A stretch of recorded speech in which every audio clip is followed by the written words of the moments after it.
Les Trente Glorieuses, c'était la période entre 1940 et 1975. Elle était une période d'enrichissement de la société française basée sur l'exploitation des richesses des colonies. Cette période était notamment marquée par l'accès des femmes blanches bourgeois à des postes professionnels. Après ce moment, la demande des domestiques pour s'occuper des enfants et des tâches ménagères a augmenté, et ce nouveau besoin des femmes domestiques a amené en France de la main-d'œuvre féminine provenant des Antilles et d'Afrique. Souvent, ces femmes qui étaient amenées en France n'avaient pas aucun support et elles étaient complètement isolées de la société. Cela les faisait victimes faciles du harcèlement sexuel et de l'exploitation de la part de leurs patrons.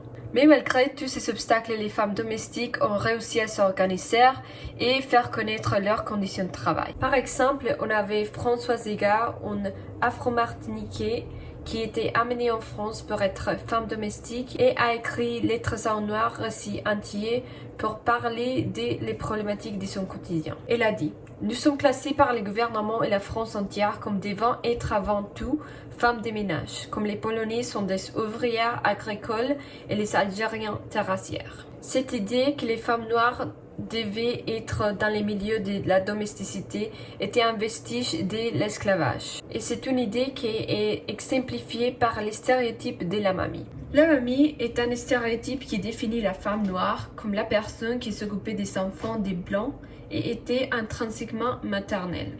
Ces stéréotypes étaient souvent utilisés pour dire que les femmes noires étaient contentes en étant au service des blancs et qu'elles s'étaient soumises par choix.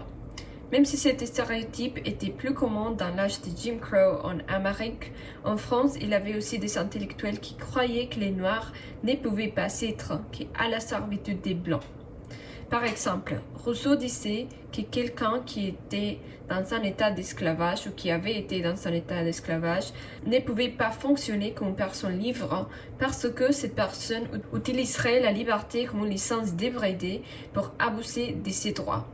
Avec ces sortes de pensées et dans une manière de paternalisme raciste, les Blancs se sont justifiés à eux-mêmes et à leur communauté que la fonction des femmes noires était la servitude.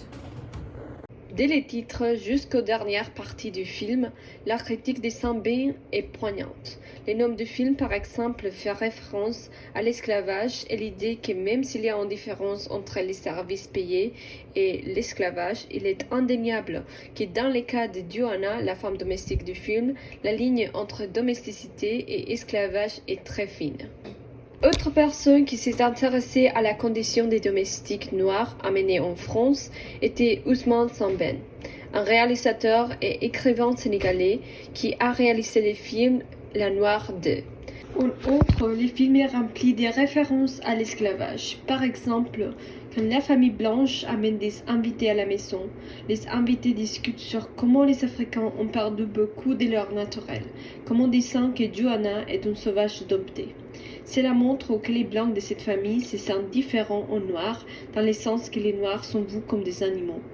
Oui, depuis leur indépendance, les Noirs ont beaucoup perdu de leur naturel. Cette idée de la femme domptée facilite aussi la choisification et le harcèlement sexuel.